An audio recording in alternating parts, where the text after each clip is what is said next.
தாமரப்பூவும் இருக்கு, சந்தனப்பூவும் இருக்கு, ரெண்டுல ஒண்ணு பாக்கட்டுமா?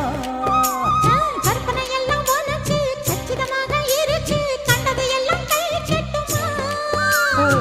பொத்தி மறைச்ச ஆசைகளாலே ஒட்டு துடிக்குது பருவத்தின் மேலே.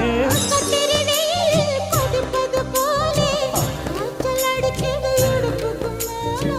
காதல் பொறப்பது கழுத்துக்கு கீழே. கொட்ட பாக்கு கொழுந்து வெத்தனை கொட்டாவாய்